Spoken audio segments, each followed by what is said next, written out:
Scott Oser, how are you doing?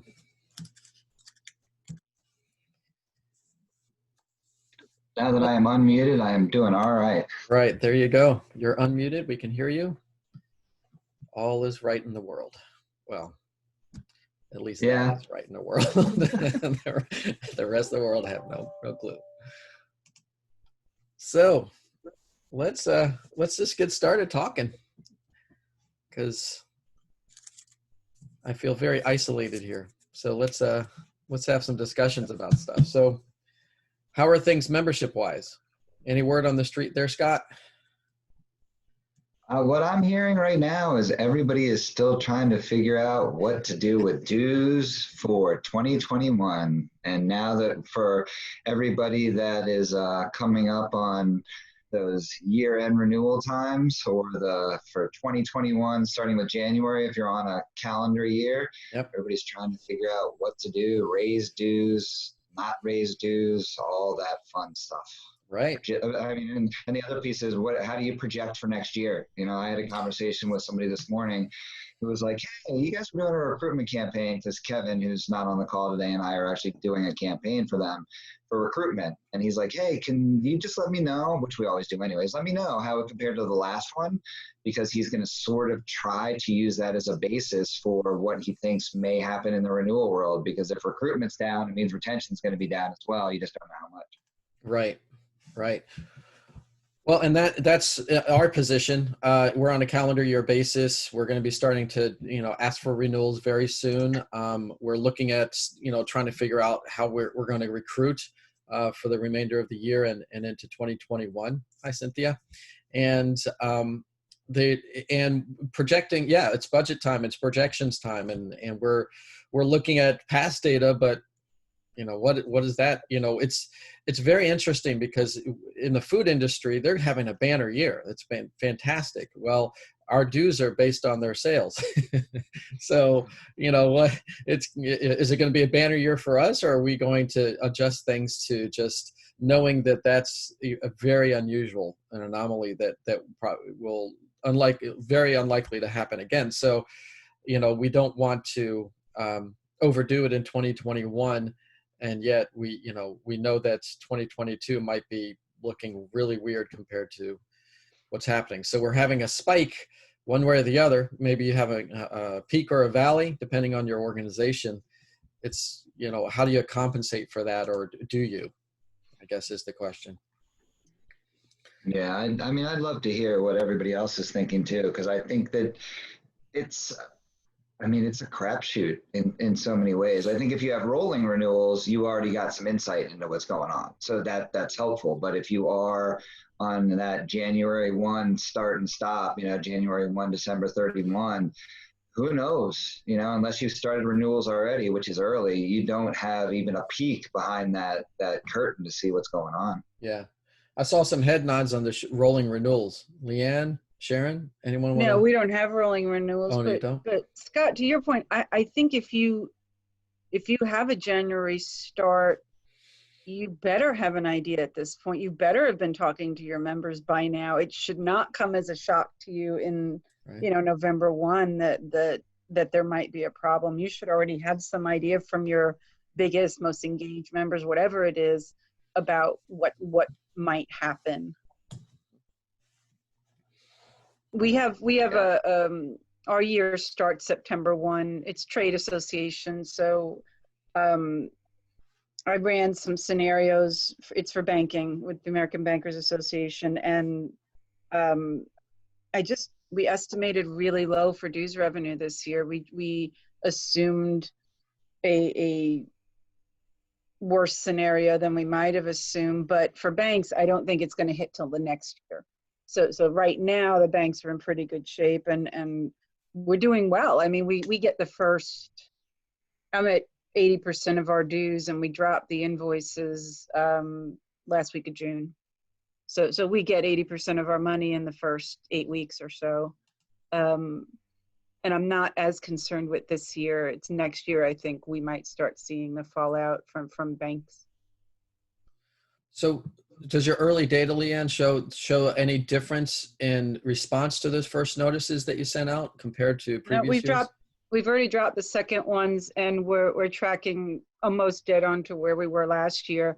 We Okay. just had, in terms of percentage, we lowered our dues expectation this year, thinking we might have to, the banks that don't renew right away, we're thinking we're going to find out in a couple months that they're not in good shape and we'll need some discounts or hardships or stuff like that. So I budgeted a little bit lower on dues revenue, and I actually think we'll probably hit higher than that because I don't see as much trouble in the banks. Or no, it's not even just trouble, it's the perception. If they feel like they're in trouble, that gets back to us. We need to address it. So most of them still seem pretty confident about their revenues for this year at least. Leanne, did you guys change messaging in those efforts or no? No, the first invoice, the invoices I dropped don't even have a message. I tested a couple years ago and found that the letter we used to put in there and the flyer, it did nothing. I tested and I got zero change in response to, I just put the invoice in there and an envelope and that's it. This year, what we did was obviously we sent them out electronically as well, which we'd never done before. So we did an email out to them. We normally send an email to the CEO saying, hey, just so you know, the invoice is dropped today. You should, if you don't see it in a week or two, let us know. So this year we just attached a copy of it as well to that email. And that helped get us some money a little quicker. It got things moving a little faster because most banks are dealing with ACH payments now. We still get a lot of payments by check, but since we're not in the office, the lockbox is getting those. But a lot more banks are paying by ACH. But messaging, we did put a letter in this year just talking about how the things we've done recently, because we've done a lot. We've done like 40 webinars for banks, and we just hyped a little bit more about what we're doing, and we told them that we froze the due schedule for the year.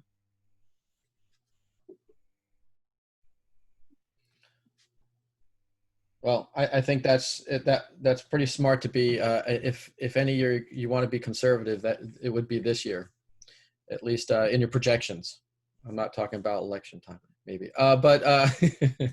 Sorry. But yeah, you have to kind of make sure. I get a feeling from what you just said that they're probably responding to the invoice right away because of what you did conservatively on the dues rates.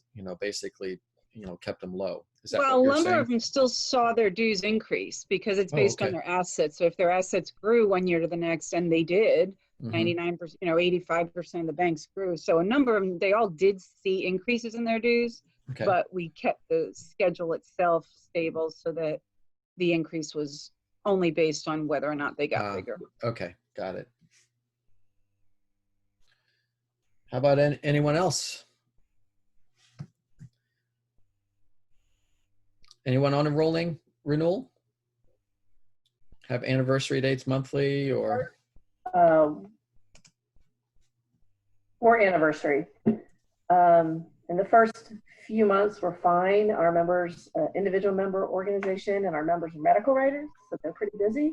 And for the first few months, it was pretty much business as usual. So we're like, okay, we're good. And as I had kind of told my bosses, I'm like, if this keeps going, it's not our members I'm worried about, it's their spouses or partners or whatever. And now we're starting to see more of that. So starting in like May, I kind of feel like it's like just a roller coaster. It kind of depends on what's going on in the news. I think everybody was holding steady and doing well, and then, kind of hanging in there. And as soon as summer hit and the numbers started going the wrong direction, for the virus, then everyone started buckling down. Even our big pharma people are like, we're cutting budgets. We're not paying for education. We're not paying for membership. We're not paying for anything. And so all of a sudden some of our members, got shut down because of that. Other ones, we heard from people who their spouses lost their jobs. So now their household income was down. So we were down for the last couple of months. July was back up, and August is looking pretty good so far. I don't have all the numbers yet, but who knows? September could go right back down. Who knows is right. Yeah. Definitely the reaction. We cut a couple of our renewal notices because we didn't want to be, too pushy. We want to be sensitive to the situation. And we're going to go back and add those back into the series because I think that's where it really hit us. We're basically, we were up, which was the great part. So we're back kind of down to where we were last year. So overall, we may not be too bad off, but yeah, we'll just see. That's interesting. I think I've heard that a few times during these calls, but also in talking to others, is that, things were looking so good economically, or, within the membership was growing at a good pace and all that prior to the pandemic. So, going back to levels that were maybe a year or two ago, is acceptable or tolerant, they're tolerating that. So that's not too bad, as long as it's not such a downturn that you start feeling it really. I'm sure some organizations are feeling it very much right now. Our overall membership is still higher than where it was last year. It's just where we wanted it to be. So we're like, wah. And then you're like, well, not so bad after all. Still cross your fingers. So, and then we're seeing an uptick in new members. I don't know if they're going to be really qualified or long-term members, because they're all kind of like, oh, I'm going to try medical writing, or I want to get back into medical writing, or I want to supplement with some medical writing. And we're like, oh, we'll take you. So we'll see. So our overall membership is down a little bit. Like February, we were really high. We've been really working the last year. It was just high. It was up like 5 or 6% from the year before. Wow. And now it feels like we're really down. Yeah, I guess, Sharon, then the challenge becomes, you've got these new guys dipping their toes in, you got to keep them, or you've got to project that that retention rate may be a little bit lower than you normally have, because I think this happens a lot of times when economy takes a downturn and everything else. People try other things, but they're not that core constituency, right? Where it's like, this is their job, planning on doing for the entire career.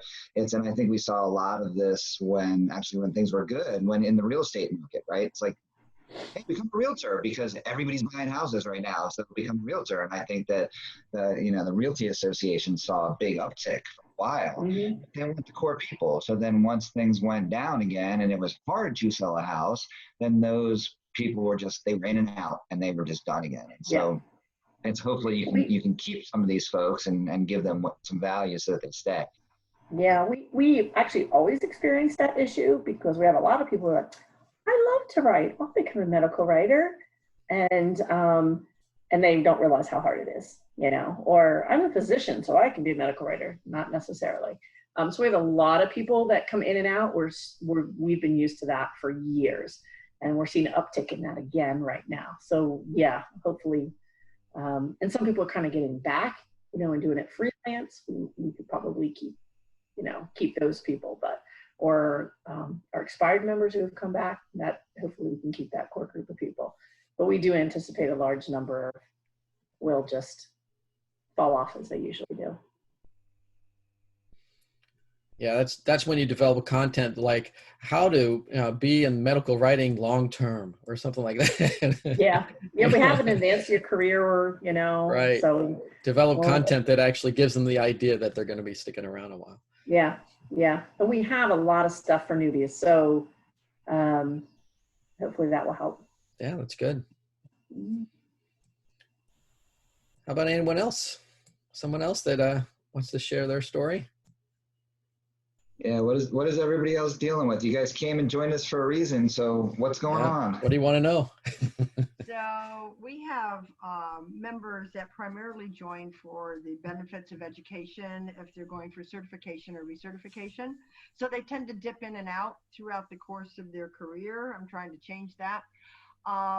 This year, we're going to be launching a new model, let's say, which will provide them with unlimited access to our on-demand webinars. We have over 70 in our library, which provides them with the CEUs that they need. So I'm factoring that into the equation. We're currently on a calendar year, but starting in October, we're going to be changing over to an anniversary date. So we have a new model launch. We have a new anniversary date. Oh yes, we're also going to be unveiling our new logo, and we've got a lot of things going on at the same time. So I've been cautious in my projections because I've noticed a significant decrease in the number of new members that we have and the number of rejoins that we have after our renewal period is over. So I'm pretty much budgeting for flat for next year, but I'm going to keep a very careful eye on what's going on. And I can definitely appreciate Leanne's comments revolving around, you really need to know, your members and get a sense of what's going on well before the renewal process starts, so you're not as surprised as you might be.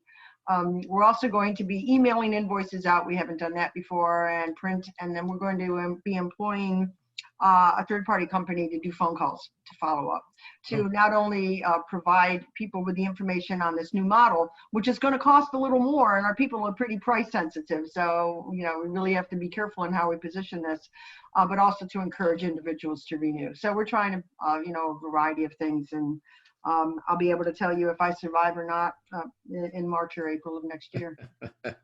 Cynthia, what's your organization? National Society for Histotechnology.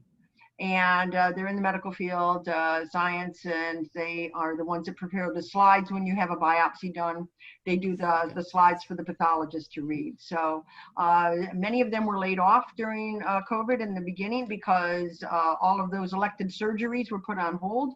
And so now they're starting to get back into work, and they're really busy. So, that's the other thing. We need to make sure we get their attention and to say, hey, it's time for you to rejoin and renew. So we're going to be starting next month with laying everything out for them. Cindy, are you guys doing anything to spread out your current renewals? Because obviously going from calendar to anniversary, everybody's got the same renewal date right now. So are you doing any, and how are you picking who to offer, like 13 for 12, 14 for 12, 15 for 12, just to spread those guys out? So otherwise, even though you're switching from calendar to anniversary, 99% of your file is going to be calendar anyways.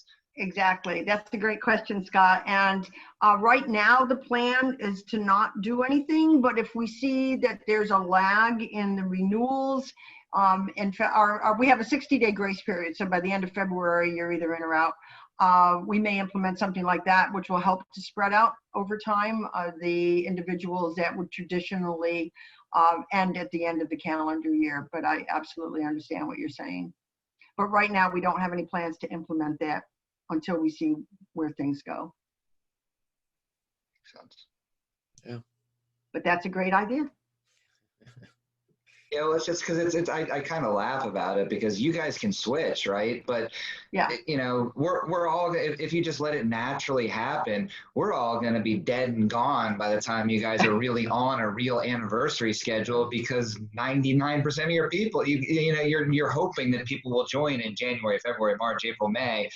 You've got to make up for the entire history that you guys have developed with however many members you have that all expire on the same date right now. So one of the things that we are going to do, let's suppose your membership ends at the end of December, you don't renew until April, your date will start in April for that full year. And I know that's not necessarily best practice, because my concern is, I get a 6-month or a 60-day grace period. So come April of next year, I'm going to wait until 61 days go by, so I get another couple. So we'll see about that, but that's the decision that was made for right now, but we may revisit that as well for that very reason. So you're footing the bill for that grace period.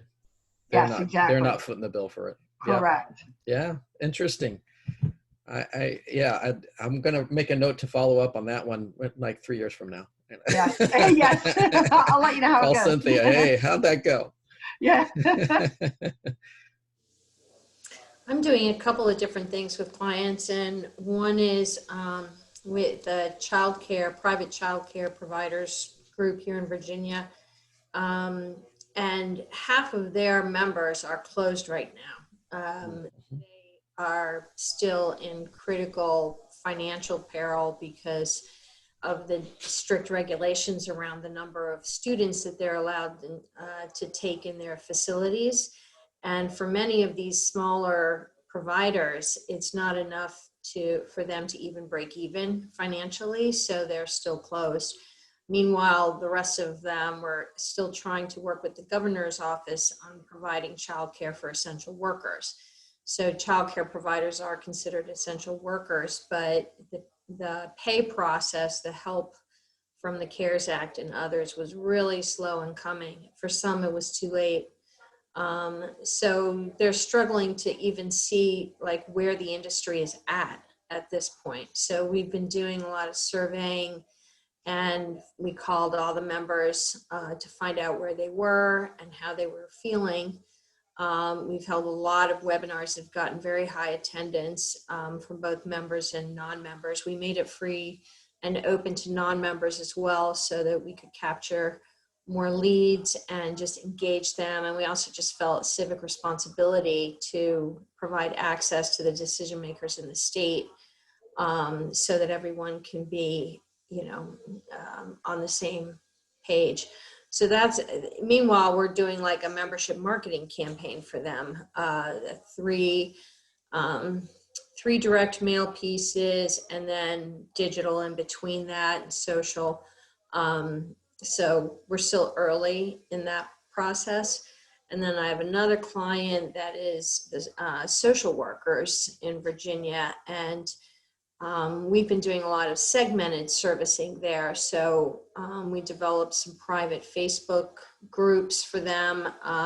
We have an early career professionals group that kicked off and has been doing fairly well. We just started a speaker series with them, and that's been pulling a lot of people. They miss each other, they miss having peers to talk to, and that 0 to 3 years in the profession is a really delicate time with very steep learning curves. So, we're hoping to be a place of safety for them and continuing education and discussion for them. We have a private Facebook group for them, and we're going to start experimenting with texting. And I wanted to see if anyone had worked with a texting company that they thought was good. I have some bids from a couple, but I wanted to see if anyone else had been doing both on texting renewals and on just communicating reminders on meetings and things like that. No one does texting? No. I have not. For it. They actually, the early career people Nice. asked for it, and we thought that they and the students would be good kind of beta tests for us before we rolled it out across the entire community. So we'll see how it goes. So that'll probably happen in the next 3 weeks. That we'll get that all set up and start testing that as well. We've done a lot of. Let us know. Yeah. Let us know, Kristen, what you find out. And I'm sure it sounds like you've got some vendors that you're talking to, but I'm sure that question comes up on Collaborate all the time. And so I'm sure if you haven't already harvested the names of those companies, go into Collaborate and just, do text marketing or something like that. And I'm sure you could find it, because it comes up like once every 2 weeks. Hey, it's interesting. And what companies can you use? Yeah, I did ask up there, and I looked in their archives, and I did get a couple of recommendations from there. I'm supposed to talk with one association that uses one company sometime later this week. So we'll see how that rolls out, because we were not necessarily thinking of it specifically for renewal, but engagement, at least initially, as reminders there. But I'm just curious about, like we were really hesitant about doing a membership marketing campaign in the current climate. Just wanted to see if that was going to be tone deaf. Many of the professions have been hard hit.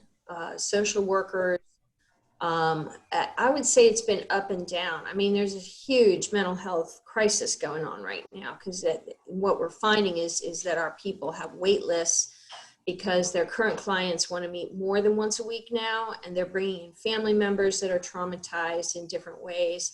Although the racial reckoning brought in more people, including police and first responders, protesters, and others who are really having a hard time dealing with things right now. And And so we've rolled out a trauma certificate program to get more social workers certified in trauma management, because there's such a shortage of trauma trained professionals.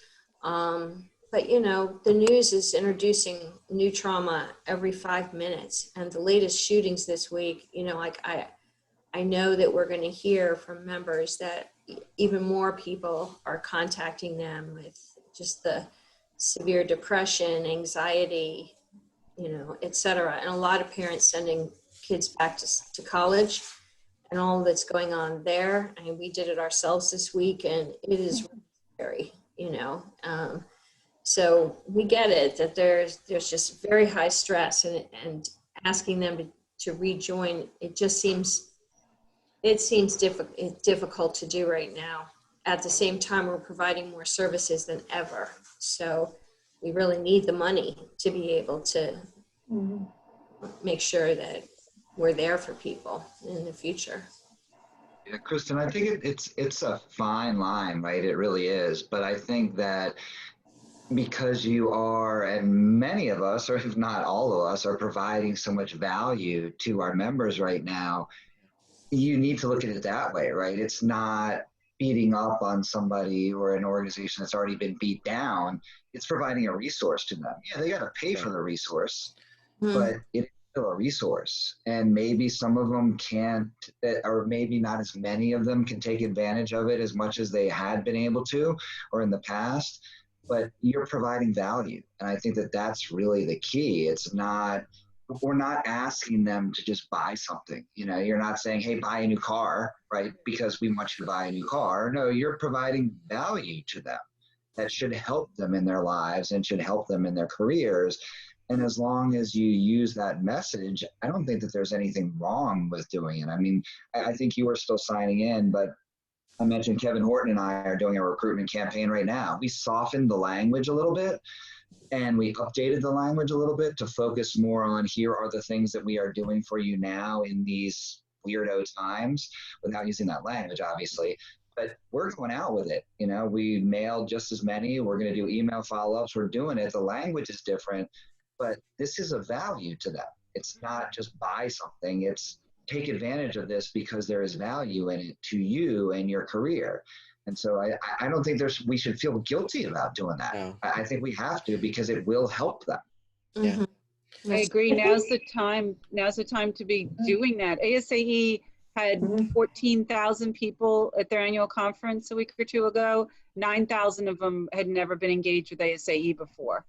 Now's a chance to go out to them. And we discussed it. You had to have a plan in place right then and there, immediately after it, to go after those people and start engaging them, because those are people who clearly have the time and resources for a free event, but a good portion of them have the time and resources for something more.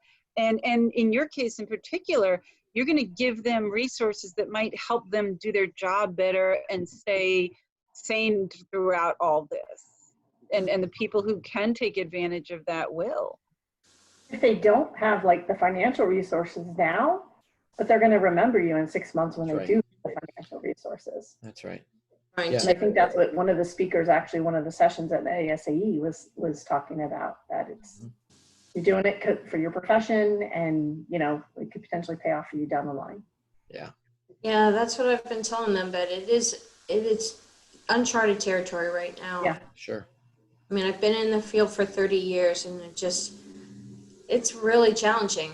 And it's especially challenging when members are fragile, you know, when they are traumatized or when they are very emotional on the phone with you. And it's hard. Well, they need you, though.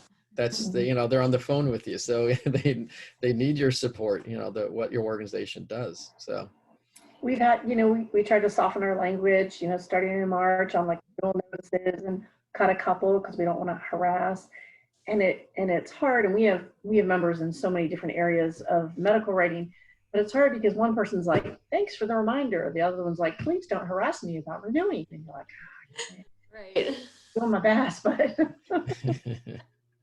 Yeah, Kristen, I think my advice there is always, don't let the loud one or two overcome the other thousands that don't say anything, right? And that's what we all do. We all tend to, or especially our volunteers in some ways, or our board members, they completely overreact to whoever the loudest is. And it might be one or two people or one or two companies that are really loud and really verbal about it, but everybody else is okay. So, you know, we got to try and temper that as well. Yeah. Yeah, it reminds me of email lists. You know, everyone gets so worried about the folks that are unsubscribing. Well, you know, they don't want your message, and you don't want them to be on your list because you want the folks that do want to listen. So don't worry about the unsubscribes or those that are saying no.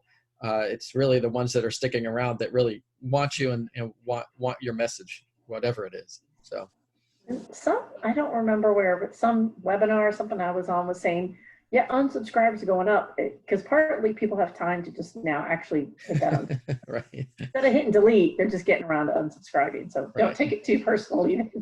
Right, exactly. Sharon, I saw that somewhere too, where it's like the reason your unsubscribes are going up is exactly what you said. People actually have time, and they're now sifting through all of these subscriptions that they've signed up for, and they're just like, I'm not just going to delete this anymore. I'm going to take the extra 2 minutes and actually unsubscribe because this is pointless. I don't need it anymore. Yeah, I think it might have been the ASAE membership and marketing conference. The great result of that is that your open rates and click-through rates are going to go up because those people that were ignoring you before are gone. They're not on the list anymore. You got a more qualified list. Silver lining. Mm-hmm. Well, it's just past 1 o'clock. Anyone else have anything they want to ask or get feedback from the group on, or Christine? Is anyone hiring? Oh. All right. Like we were down staff before this happened, so we haven't hired anyone, but I'd be interested, like doing it all virtually would be different for us, of course. Yeah. So has anybody experienced that hiring during a pandemic? Okay. Not my organization. I know people who have been hired. And I find the whole thing, just like Sharon, like you were saying, it's weird, right? It's like, all right, cool. Every interview is virtual. The entire onboarding process is virtual. Any sort of get to know you with staff is all virtual. It's got to be weird for all sides, you know? But people are doing it. And I know some people who seem to be very happy in their new jobs. I would find it just odd if that was me. But I guess, Dan, for you and I, in some ways, it's not any different than what we normally do with clients. And Christine, now you too, right? It's what we do with clients. We don't go into the clients' offices. So it's all the onboarding and get to know you is virtual, but it's not as involved as if we were full-time staff. You know, it's like that's a very different scenario. But that's what we do. So I guess it's kind of weird that I'm the one saying that. I do just think it's got to be weird to take a job and never actually, we're not really touching our coworkers, but never really touch our coworkers, you know? Well, Cynthia, you guys are all virtual, aren't you? And so you hire and onboard, well, you probably do some meeting in person, right? But do you do all your onboarding virtually? Since you're already a virtual organization, or you have been a virtual organization? So we're a virtual organization, but we do our onboarding, or at least we did, in person. I was the last person to be hired. We only have a staff of 5. So I was hired last November, and I went up for a week and met with the team. Everybody flew in. We generally get together around the holidays. We're not going to do that this year. I'm not even sure I'm going to see my colleagues in person next year because we're not sure, what travel is going to look like. But if we were to hire another person, that person would be onboarded in a virtual environment. And yes, it would be a little bit strange, but that's what we have to do. Yes, Scott, I've heard saying, of the people getting hired, same as you, both sides find it very strange to do the interviewing process. I have heard of one person who's rather dissatisfied with her new job just because she feels so disconnected. And I hear another person who just loves her new job, hopes she never has to go in. It's great fit. So I think it's personality driven on some level too, but it is happening. We hired someone in like mid-January and then we left mid-March. So she wasn't completely I mean, she was very onboarded in terms of the organizational and high level and staff, and so that was great. But then all of a sudden, like, conferences rolling around, and I've got to teach her how to set stuff up in our AMS. And I was like, oh, you're so used to just running down the hall or just sitting next to each other and going, click here or click there. But we did it with a screen share, and it worked fine. But we also already knew each other, so that was helpful. And she'd already been in the system some. It wasn't starting like day one virtual. So I guess we could do it. It's just a different way, new way to. Yeah, I'm hearing people use things like some of the Teams functions where you can have that, hey, bump into you in the hallway and grab people quickly in a virtual setting, Teams and Slack and other tools. And we're all getting much more used to the video. So I think some organizations are adapting pretty easily, but again, the culture depends on the individuals included. So, and it also depends on function. Because Sharon, I'm sure you've read, like most of us have, that teleworking was fantastic, but then sort of the tech companies and engineering companies, when you really need to sort of have hands-on collaboration, that's the ones that are struggling. So to use your example, hey, I want to show you how to enter this into this. It's much easier to basically, not physically, but, say, all right, type this in right here, and I'm going to watch you type it in, and I'm going to help you click on this, click on that. It's a lot harder to do that virtually. You can do it. But, that's what I've been seeing is just that teleworking is great, telecommuting is great, but there are little pockets of activity and responsibility that is just not really made for. It's just not. Yeah. And so they're trying to figure that out, just like I guess you're trying to figure it out. But you're right, there are certain things where you can't be sitting next to somebody and going, okay, see this thing on your screen right here? That's where you're going to click. See this here? This is what you're going to do. This is what you're going to do. And you just can't recreate that. Yeah. Yeah. And I know we're kind of over time, but that challenge is also what's hitting all of us if our vendors and industry partners and suppliers want to do demos and things like that, right? You think about it, they're the ones who really need to figure that out because they do in-person events with us because they want people to touch their stuff and see them touch their stuff. You can't do that virtually, or at least they don't seem, at least the ones that I'm talking to, haven't figured out how to do that on their end yet. And that's a challenge for all of us because it comes right to ROI. If they can't figure it out, they're going to stop spending money with us because even though we can provide the audience, if it's not working on their end, it's not working on their end. And eventually they're going to say, wait a minute, we haven't figured this out yet. We're putting this thing on hold until we can figure it out. Or until this all goes away and we're back to face again, which that doesn't help any of us in the short run. And it may not help any of us in the long run. Yeah. Well, I think I went super briefly into the ASAE annual conference exhibit hall just because we're having our annual conference in October. So I thought, I should go look. Because I think, wow, how exhibitors, it's even the virtual conference is just, or a webinar or anything, it's just so easy to lose your audience because I'm one of the people that does this. Check my email real quick. Sure. I'm do this while I'm supposed to be watching this webinar, So it's definitely not obviously the same as face-to-face. And I feel like it doesn't have your attention.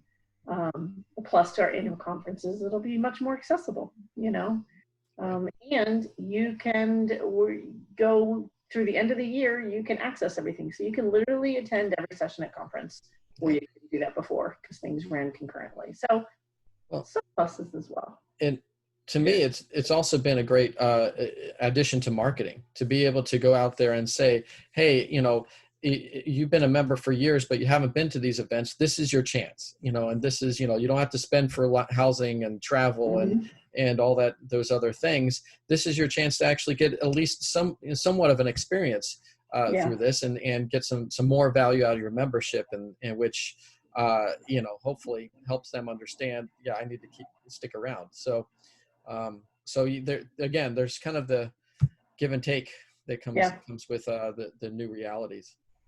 We'll probably actually make money on our conference.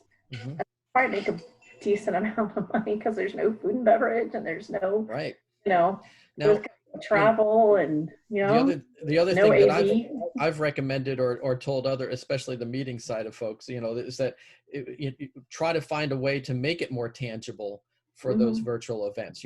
Have delivery sent ahead of time, or if there's an event that usually involves food, maybe you have pizza delivered to all the attendees.